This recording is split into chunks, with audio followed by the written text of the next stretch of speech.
metode angin lah ya, yang katanya lagi tren, banyak juga dipertanyakan.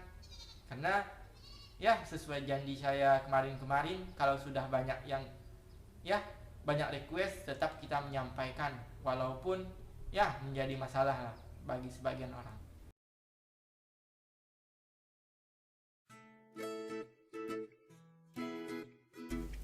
Proses terjadinya angin.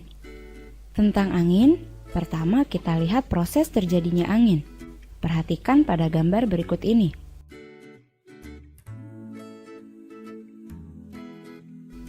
Angin terjadi karena adanya gerakan udara. Gerakan udara terjadi karena adanya perbedaan tekanan udara.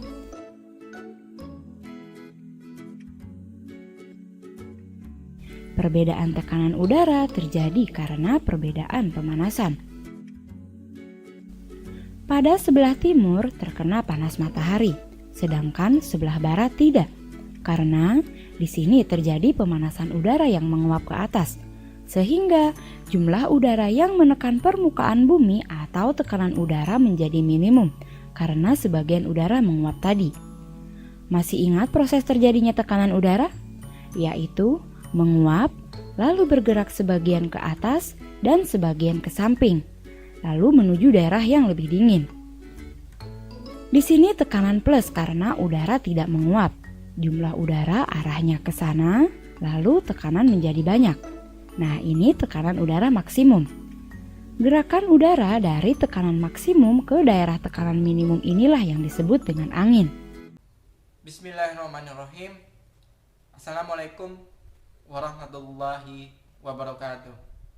Alhamdulillah, sebenarnya dari kemarin lah ya, banyak teman saudara kita request tentang metode tekanan angin.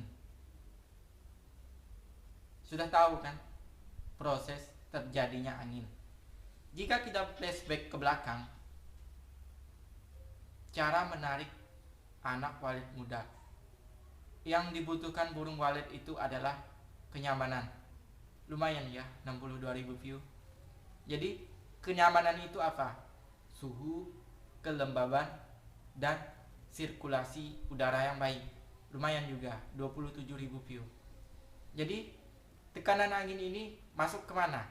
Sirkulasi udara yang baik. Apa fungsinya dalam budidaya burung walet? Oke, yang pertama, udara menjadi tidak pengap. Pada proses terjadinya angin, udara bergerak dari maksimum ke minimum. Jumpalah dari bergerak dari maksimum ke minimum. Jumpa sama pipa ventilasi udara. Karena ini penampang minimum, masuklah udara ya ke dalam ruang inap kita. Setelah masuk dalam ruang inap, video ventilasi silang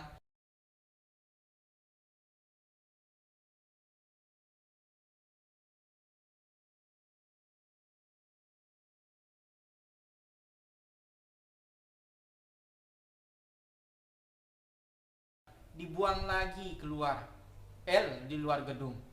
Jadi jika terjadi pertukaran udara yang sangat baik, ruang inap kita menjadi tidak pengap. Mengapa L di luar gedung? Karena pahami lagi, angin bergerak dari maksimum ke minimum. Jika tanpa L di luar gedung, maka angin akan masuk lagi. Jadi kalau kita desain itu nggak sembarangan ya teman-teman.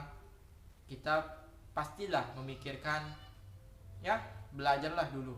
Oh ini bagaimana, 3:1, supaya enak pula untuk mencapai kelembabannya. Jadi pahami dulu, sirkulasi udara yang baik, ruang inap menjadi tidak pengap. Ingat, L di dalam gedung, udara masuk lebih rendah daripada udara yang keluar. L di luar gedung. Mengapa di luar gedung?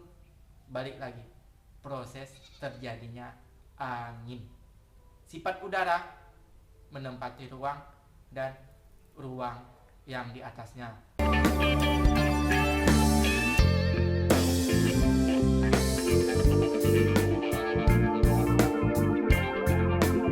Ada udara masuk, ada udara yang dibuang keluar. Sifat udara dapat menempati ruang dan memenuhi ruang di atasnya. Apabila sudah penuh, tentu akan keluar sendiri lewat pipa L di luar gedung. Barulah terjadi pertukaran udara yang baik. Pertukaran udara yang baik efeknya apa? Ruang inap menjadi lebih adem. Zat amonia yang terdapat di dalam ruang inap itu sedikit demi sedikit karena terjadi pertukaran udara akan terurai. Hasilnya apa? Sarang jauh lebih putih bersih. Jadi inilah teman-teman metode angin di dalam ruang inap. Jadi udara masuk, udara keluar. Ruang inap menjadi tidak pengap, kenyamanan.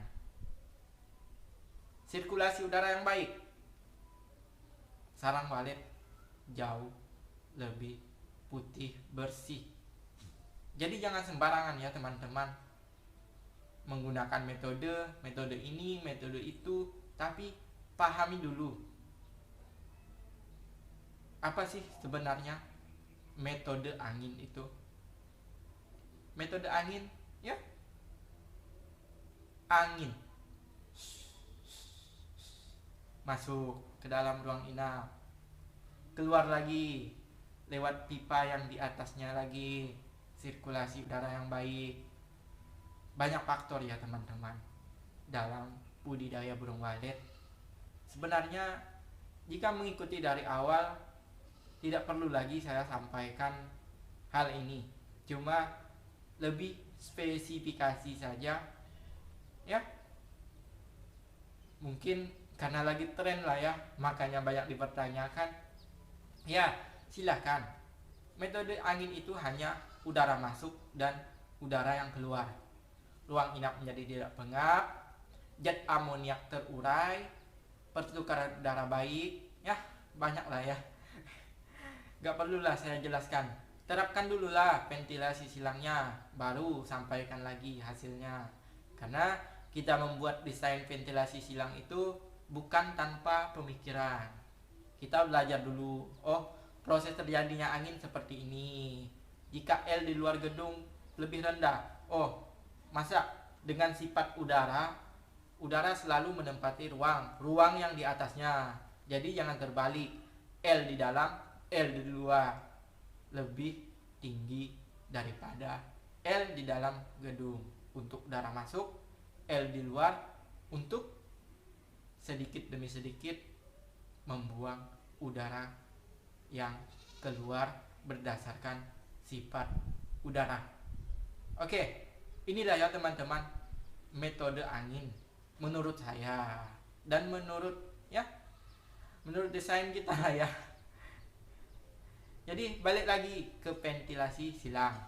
Jika sudah diterapkan, apa hasilnya baru disampaikan. Itulah metode angin yang sesungguhnya. Kalau angin yang di luar gedung itu kuasa Allah, ciptaan Allah. Jadi tidak bisa kita memprediksi, oh angin dari sini, angin dari sini, angin dari sini. Yang jelas di mana ruang inap, ini dia ventilasi silang 3:1. 3 udara masuk, 1 udara yang keluar. Kalau masih kurang lembab, bisa 5:1 atau 6:1.